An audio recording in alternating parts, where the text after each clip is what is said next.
Inilah hari ke-8 setelah Kristus bangkit dari antara orang mati. Nama minggu kita adalah Quasimodogeniti, seperti bayi yang baru lahir. 1 Petrus 2 ayat 2. Marilah kita datang ke hadapan Tuhan seperti bayi yang baru lahir, yang selalu ingin akan air susu yang murni dan rohani, yang selalu haus akan firman Tuhan, menyembah dan berserah, mensyukuri berkat-Nya yang telah memenangkan kita melalui kebangkitannya, berseru, "Ya Tuhanku dan Allahku, jiwaku haus akan kepadamu." Kata Yesus kepadanya, "Karena engkau telah melihat aku, maka engkau percaya. Berbahagialah mereka yang tidak melihat, namun percaya." Ya Tuhanku dan Allahku, kami percaya walaupun tidak melihat. Marilah kita menyembah, memuji dan memuliakan Tuhan kita. Kita nyanyikan, bukalah pintu gerbangnya.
Di dalam nama Allah Bapa dan nama anaknya Tuhan Yesus Kristus dan nama Roh Kudus yang menciptakan langit dan bumi.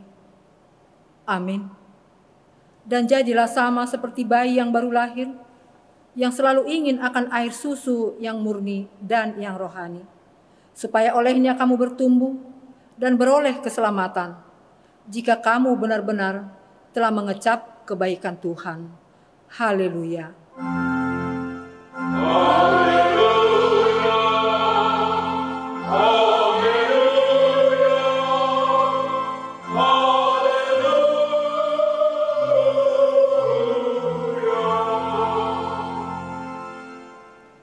Marilah kita berdoa. Ya Tuhan Allah Bapa kami yang di surga, Engkau maha murah, kasih-Mu kekal selama-lamanya. Kami datang ke hadapan-Mu, mengaku dan memohon keampunan segala dosa dan kesalahan kami. Tataplah kami dengan berkat kasih-Mu, serta ampunilah dosa kami di dalam penebusan anak-Mu, Tuhan Yesus Kristus, Juru Selamat kami. Amin. Kita bernyanyi dari buku nyanyian HKBP nomor 214 ayat 1.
Hukum Tuhan yang ditetapkan untuk kita pada Minggu Quasi-Modogeniti hari ini diambil dari hukum pertama dan maksudnya.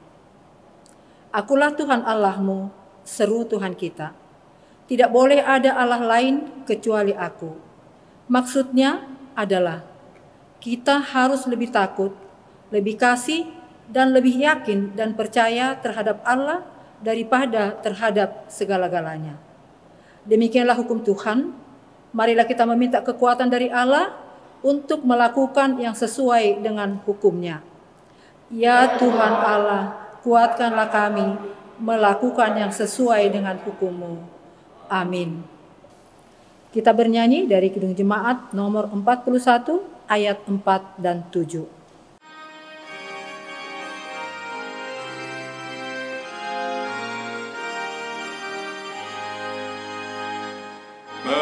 Meskipun dosamu teramat keji, dengan darah Yesus kau suci bersih.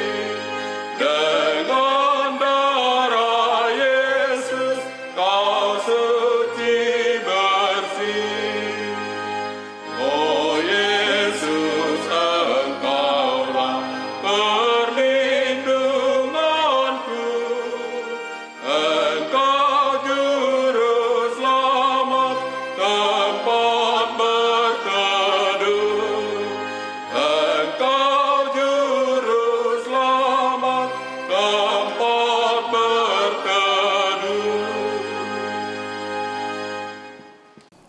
Marilah kita mengaku dosa kita di hadapan Tuhan. Kita berdoa. Ya Tuhan Allah Bapa kami yang Maha Kuasa, kami berseru dan memanggil nama-Mu karena kami susah dan gelisah mengingat segala dosa dan kejahatan kami. Kasihanilah kami orang berdosa ini.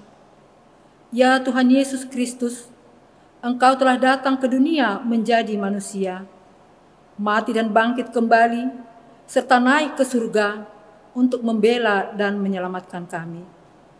Kasihani dan kuatkanlah iman kami untuk bersyukur kepadamu. Ya Roh Kudus penghibur orang yang berduka, sembuhkan segala penyakit dan penderitaan kami karena dosa. Tinggallah bersama kami, agar kami senantiasa bergembira dan penuh gairah melakukan kehendak-Mu. Engkaulah sumber pengasihan dan pengampunan. Janganlah lupakan kami. Dengarlah doa permohonan kami. Ya Allah, Bapa, Anak, dan Roh Kudus. Amin. Janji Tuhan tentang pengampunan dosa kita. Demi aku yang hidup, demikian firman Tuhan Allah. Aku tidak berkenan kepada kematian orang fasik, melainkan aku berkenan kepada pertobatan orang fasik itu dari kelakuannya, supaya ia hidup. Kemuliaan bagi Allah di tempat yang maha tinggi. Amin. Kita bernyanyi dari buku nyanyian nomor 190 ayat 2.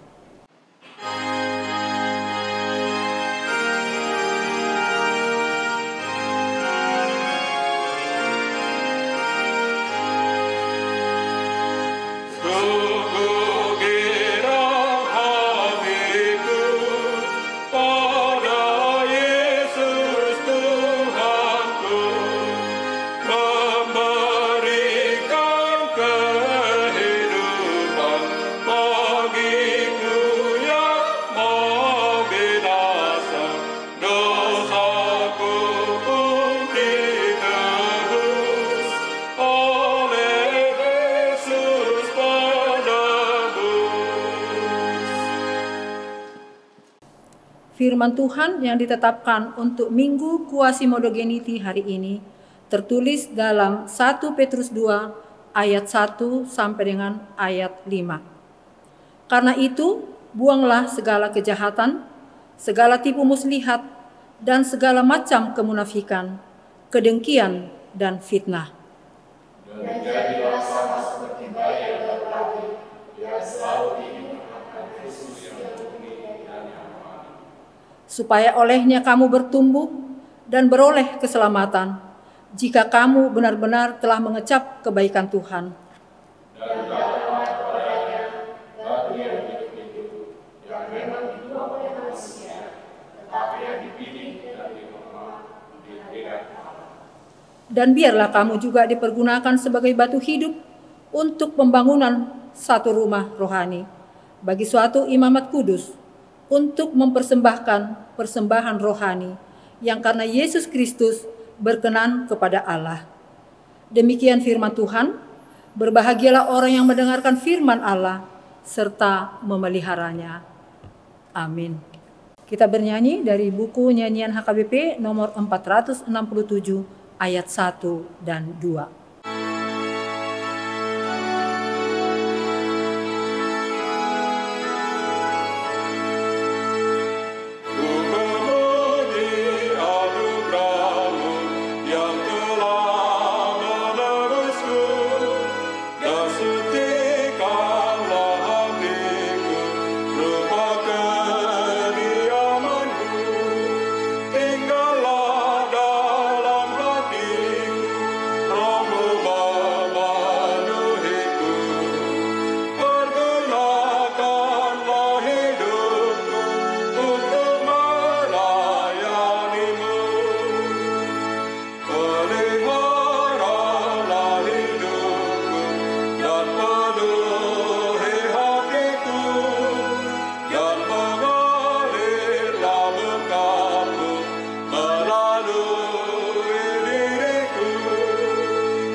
Marilah kita bersama-sama mengaku iman kepercayaan kita sebagaimana teman-teman seiman di seluruh dunia.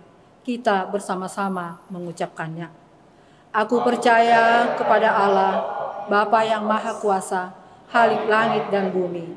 Aku percaya kepada Yesus Kristus, Anaknya yang tunggal Tuhan kita, yang dikandung daripada Roh Kudus, lahir dari anak darah Maria, yang menderita sengsara di bawah pemerintahan Pontius Pilatus, disalibkan, mati dan dikuburkan, yang turun ke dalam kerajaan maut.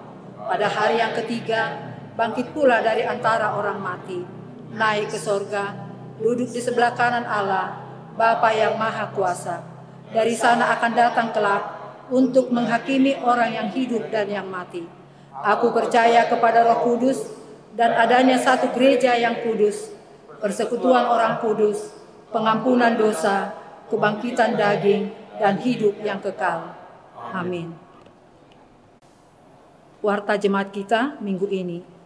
Nama minggu kita pada hari ini adalah Minggu Quasimodogeniti, seperti bayi yang baru lahir. 1 Petrus 2 ayat 20. 2. Sesuai himbauan pemerintah dan pimpinan gereja kita, pada bulan April 2020 ini, ibadah minggu masih tetap kita laksanakan di rumah kita. Warta keuangan dan informasi lainnya dapat kita baca pada cetakan warta jemaat kita. Kita bernyanyi dari Kidung Jemaat nomor 396 ayat 1.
Kita bersatu dalam doa.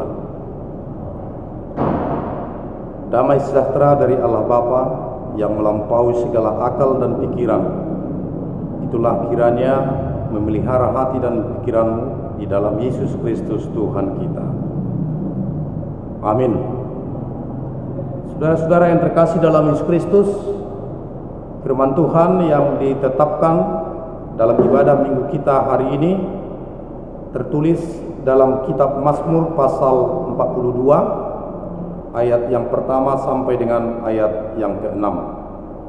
Demikian firman Tuhan. Untuk pemimpin biduan, nyanyian pengajaran Bani Korah. Seperti rusa yang merindukan sungai yang berair, demikianlah jiwaku merindukan Engkau ya Allah. Jiwaku haus kepada Allah yang hidup. Bilakah aku boleh datang melihat Allah? Air mataku menjadi makananku siang dan malam. Karena sepanjang hari orang berkata kepadaku, di mana Allah? Inilah yang hendak ku ingat, sementara jiwaku gundah gulana. Bagaimana aku berjalan maju dalam kepadatan manusia, mendahului mereka melangkah ke rumah Allah dengan suara sorak-sorai dan nyanyian syukur dalam keramaian orang-orang yang mengadakan perayaan. Mengapa engkau tertekan, hai jiwaku, dan gelisah di dalam diriku? Berharaplah kepada Allah, sebab aku akan bersyukur lagi kepadanya, penolongku dan Allahku. Demikian firman Tuhan. Saudara-saudara terkasih dalam Yesus Kristus, khawatir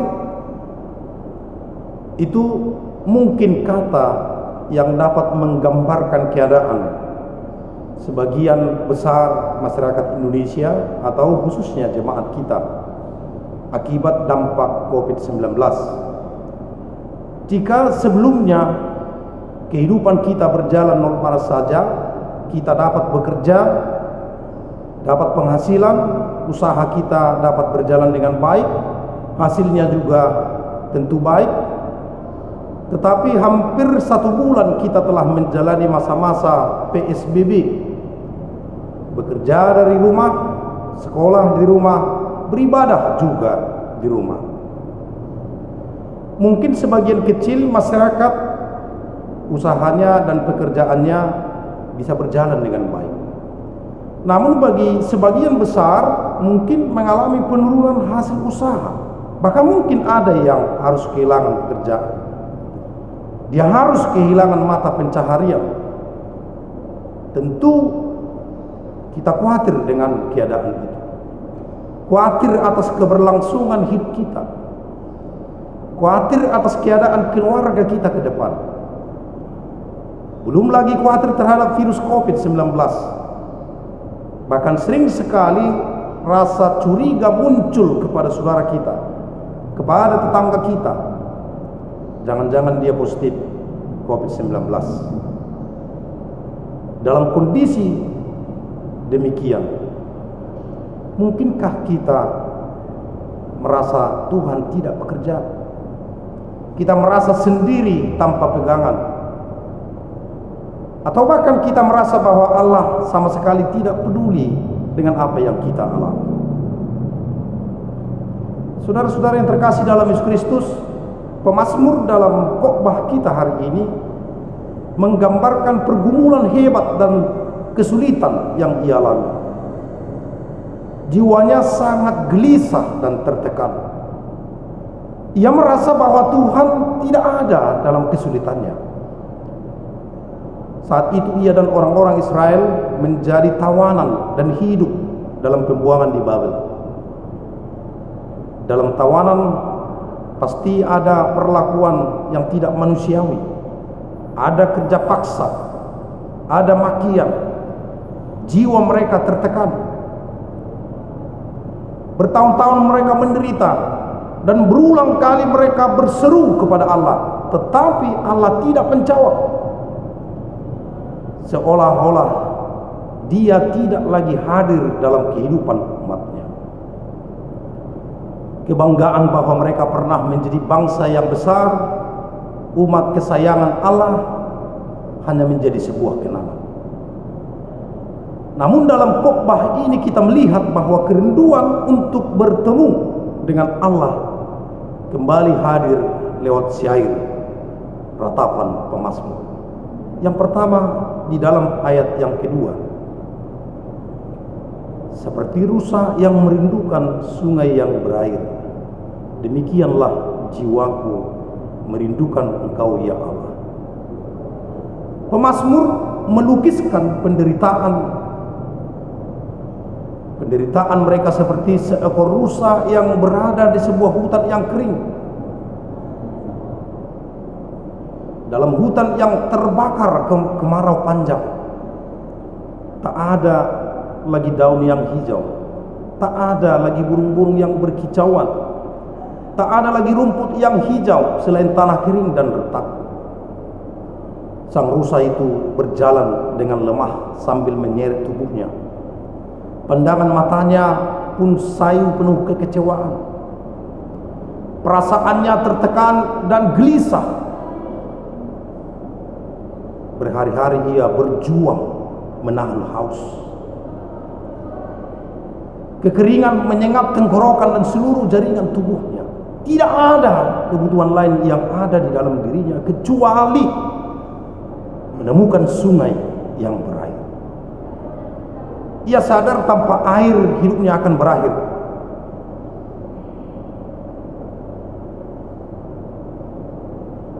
Itulah lukisan jiwa yang dilanda kerinduan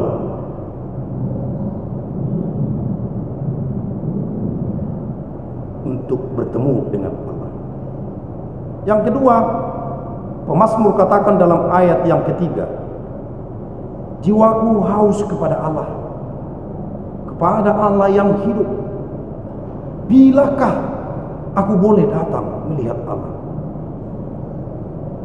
Sekarang ia melukiskan kerinduannya dengan suatu gambaran yang menggugah, yaitu jiwanya yang haus kepada Allah yang hidup. Kalimat Allah yang hidup di situ melukiskan bahwa Allah adalah pribadi yang hidup, yang berbeda dengan dewa-dewa Babel yang mati. Dan kalimat itu menegaskan bahwa Allah adalah sumber kehidupan dari segala sesuatu. Tanpa Allah, ia dan umat akan binasa. Maka ia bertanya, bilakah aku boleh datang melihat Allah? Ini merupakan suatu pertanyaan yang lahir karena kebutuhan yang sangat besar dan mendesak. Kata bilakah atau kapankah itu menunjukkan bahwa kehausan pemazmur sudah berlangsung demikian lama dan permohonannya telah diajukan berulang-ulang, namun Allah belum menjawabnya. Pemazmur menyadari dialah orang berdosa dan orang hukuman, sedangkan Allah adalah pribadi yang kudus dan berdaulat. Maka ia memohon belas kasihan seperti seorang pengemis yang mengharapkan sedekah dari seorang tuan yang kaya raya. Di sini pemazmur dapat menghargai apa artinya bersekutu dengan Tuhan. Dahulu mereka mengabaikan Allah, tidak menaruh perhatian pada kehadirannya, kepada firman-Nya, kepada tegurannya dan kasih-Nya. Namun sekarang mereka memahami bahwa bersekutu dengan Tuhan itu merupakan satu anugerah. Yang ketiga, ia berkata, air mataku menjadi makananku siang dan malam. Karena sepanjang hari orang berkata kepadaku, di mana Allah?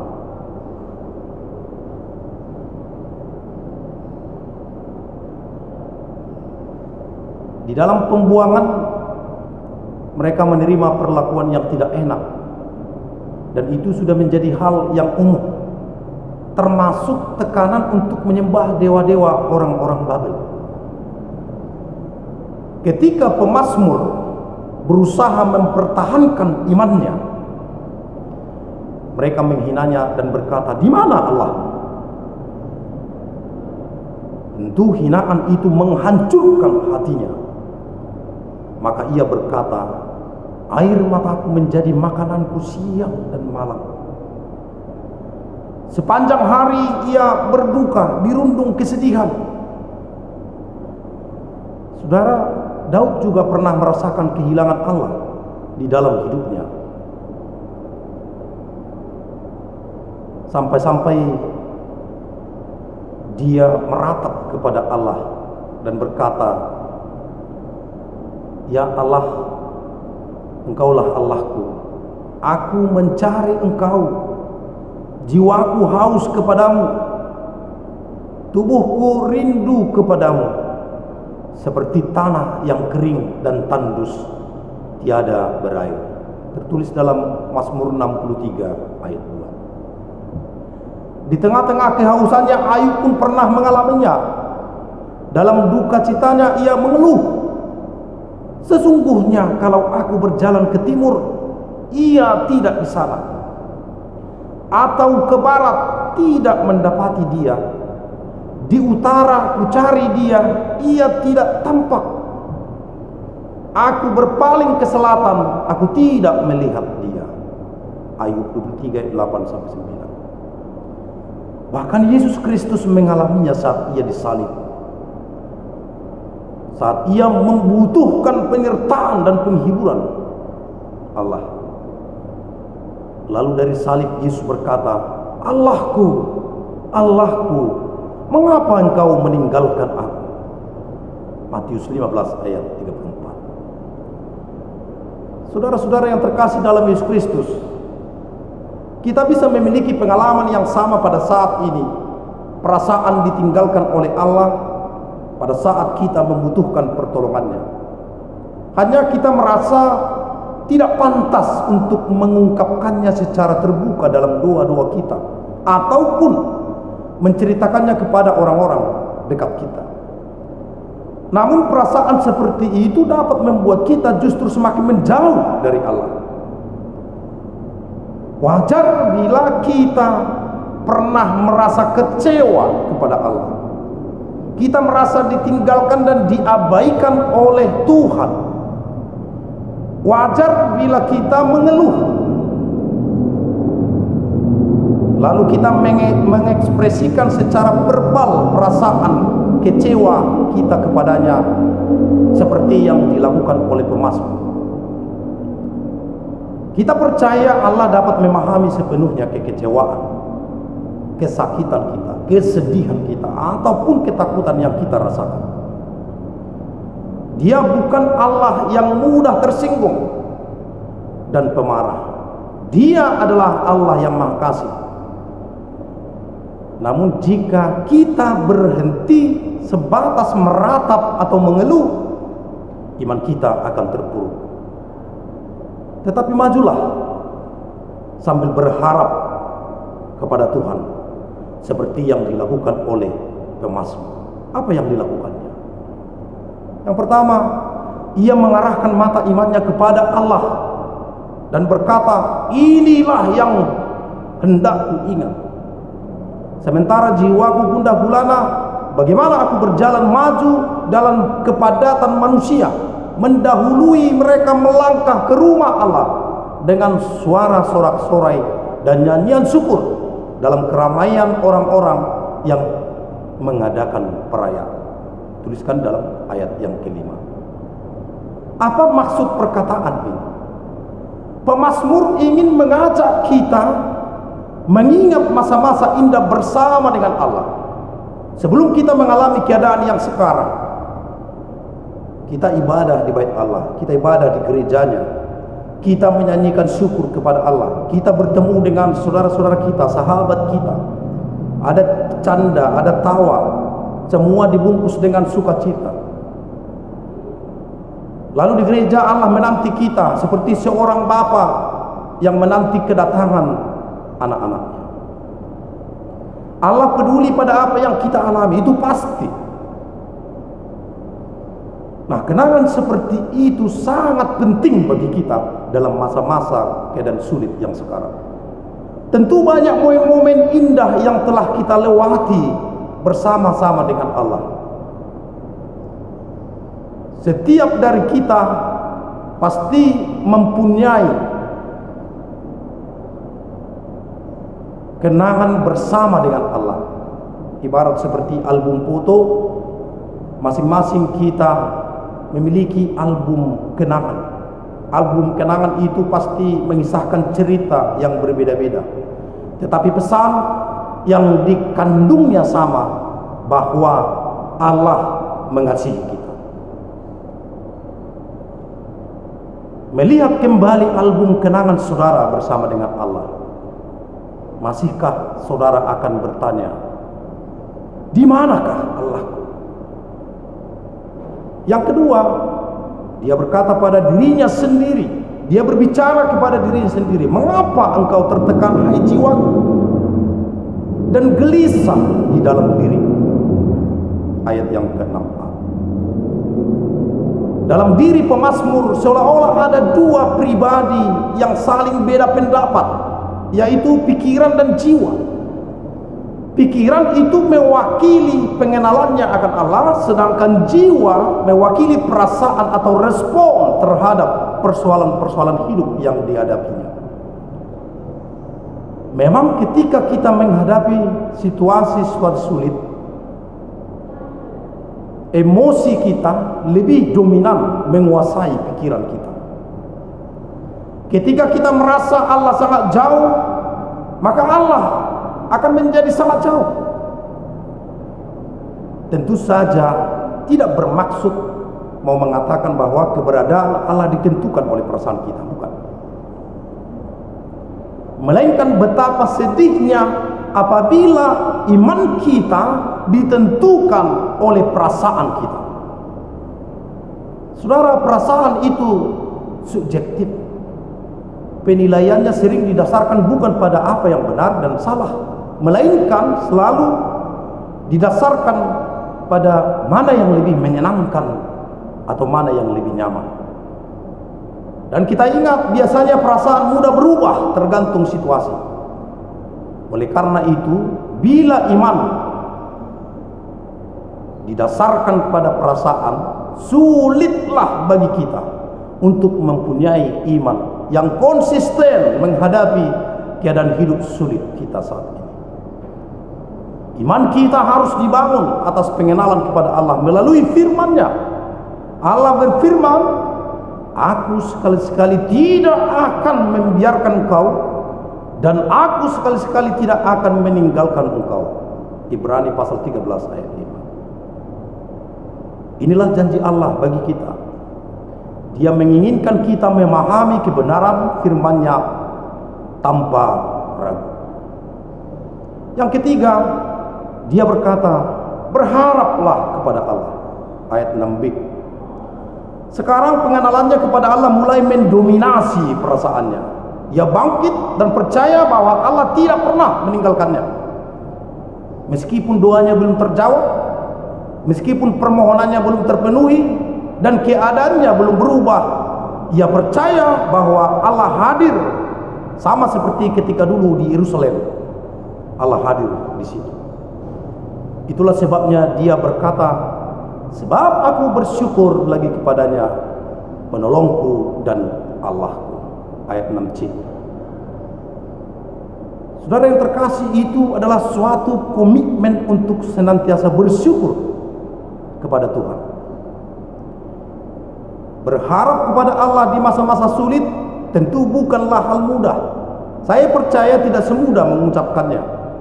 Namun sebaliknya, menjalani masa-masa sulit tanpa harapan itu ibarat sebuah sampan yang terkatung-katung tanpa arah di tengah lautan luas dan buas. Harapan kepada Allah adalah keyakinan bahwa apa yang Allah firmankan, apa yang Ia janjikan akan terjadi dalam hidup kita. Maka berharaplah kepada Allah bahwa Dia tidak akan meninggalkan kita. Berharap kepada Allah tidak berarti kesulitan-kesulitan hidup kita selesai.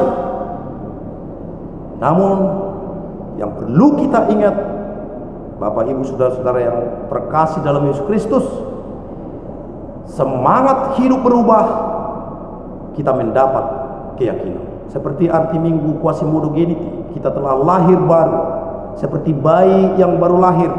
Kita tidak lagi seperti orang yang meraba-meraba dalam gelap, tetapi kita sudah berjalan dalam kepastian. Tuhan Yesus memberkati. Amin. Kita bersatu dalam doa. Allah Bapa di surga, dalam Yesus Kristus Tuhan dan Juru Selamat kami yang hidup, kami bersyukur Tuhan pada hari ini ketika Tuhan masih memperkenankan kami datang ke hadapan-Mu untuk mengangkat nyanyian kidung pujian di hadapan-Mu dan mendengarkan firman kehidupan yang menjadi sumber kekuatan bagi kami di dalam kehidupan kami keseharian. Berkati Tuhan ibadah kami pada hari ini, dan biarlah setiap firman yang telah kami dengar itu menjadi kekuatan bagi kami seperti yang dialami oleh pemazmur dalam nats ini, untuk menggugah iman percaya kami untuk tetap taat dan tidak ragu terhadap penyertaan Tuhan. Kami juga berdoa untuk pemerintah kami, terutama para medis yang bertugas di gugus terdepan untuk merawat semua korban COVID-19. Biarlah Tuhan yang memelihara kehidupan mereka juga, yang memberkati setiap keluarganya yang mereka tinggalkan di rumah mereka masing-masing hanya untuk melakukan tugas dan tanggung jawabnya di tengah-tengah negara kami. Berikan hikmat kebijaksanaan kepada pemerintah kami dari pusat hingga daerah, supaya secara bersama-sama dengan persatuan yang daripada Tuhan, keadaan sulit ini bisa diatasi dengan bersama-sama. Kami juga berdoa untuk gereja-Mu di seluruh Indonesia. Biarlah Tuhan yang memberi mereka kekuatan untuk tetap memperdengarkan firman-Mu, menjadi kekuatan bagi seluruh jemaat-Nya, supaya mereka hidup di dalam menaati firman-Mu, hidup berpengharapan kepada Tuhan seperti yang dilakukan oleh pemazmur dan umat Israel, bahwa tidak ada jalan keluar yang lain kecuali hanya melalui Allah saja. Allah Bapa di surga, kami juga berdoa untuk saudara-saudara kami seluruh jemaat-Mu AGP Resort Perumnas Klender, mulai dari anak sekolah minggu hingga lansia. Biarlah Tuhan yang memberkati mereka, yang memberikan kesehatan dan sukacita, dan menjauhkan segala mara bahaya. Bagi saudara kami yang sedang dirawat di rumah sakit karena sakit penyakit, dan mungkin bagi saudara kami yang terindikasi COVID-19 dan harus isolasi mandiri dirawat oleh pemerintah, biarlah semuanya kami serahkan ke hadapan Tuhan yang memberkati setiap obat yang mereka makan, dan atas perkenan Tuhan mereka boleh sembuh. Kami juga berdoa buat jemaat-Mu yang sedang berduka cita karena anggota keluarganya meninggalkan mereka oleh kematian. Biarlah Roh Kudus itulah yang memberi penghiburan yang sejati bagi duka mereka, sehingga di balik duka itu ada harapan yang pasti bahwa Tuhan adalah sumber kehidupan mereka. Terimalah Tuhan setiap persembahan ibadah yang dilakukan oleh jemaat-Mu di tengah rumah mereka. Kami percaya Engkau hadir memimpin ibadah itu. Kami percaya Engkau memberkati setiap ibadah jemaat, dan kami percaya sukacita dan berkat akan Tuhan limpahkan bagi kehidupan seluruh jemaat. Ampunkan kami Tuhan atas setiap kesalahan dan keberdosaan kami. Di dalam Yesus Kristus kami telah berdoa kepada-Mu. Amin. Kita bernyanyi dari buku nyanyian HKBP nomor 769, ayat yang pertama dan kedua, sambil kita menyampaikan persembahan kita.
marilah kita berdoa untuk menyerahkan persembahan kita kepada Tuhan. Ya Allah Bapa kami yang di surga, kami mengaku bahwa Tuhan adalah sumber dari segala karunia yang melimpah dalam kehidupan kami masing-masing. Sebagian daripada karunia itu kami serahkan kembali sebagai persembahan kepada Tuhan. Terimalah dan berkatilah persembahan umat-Mu ini, agar dapat kami pergunakan untuk pekerjaan dan pelayanan kerajaan Tuhan di dunia ini. Bukalah hati kami untuk mengenal betapa banyak berkat dan karunia yang kami peroleh dari Tuhan, supaya kami senantiasa bersyukur kepadamu di dalam nama Yesus Kristus Tuhan kami. Amin. Tuhan karuniamu pada jiwaku semua, nyawa juga hidupku karena milikmu semua. Ku serahkan padamu untuk selama-lamanya. Bapa kami yang di surga, dikuduskanlah namamu, datanglah kerajaanmu, jadilah kehendak-Mu di bumi seperti di surga. Berikanlah kami pada hari ini makanan kami yang secukupnya, dan ampunilah kami akan kesalahan kami, seperti kami juga telah mengampuni orang yang bersalah kepada kami. Dan janganlah membawa kami ke dalam pencobaan, tetapi lepaskanlah kami daripada yang jahat. Engkau punya kerajaan dan kekuasaan dan kemuliaan sampai selama-lamanya. Amin. Terimalah berkat dari Allah Bapa kita. Tuhan memberkati engkau dan melindungi engkau. Tuhan menyinari engkau dengan wajah-Nya dan memberi engkau kasih karunia. Tuhan menghadapkan wajah-Nya kepadamu dan memberi engkau damai sejahtera. Amin.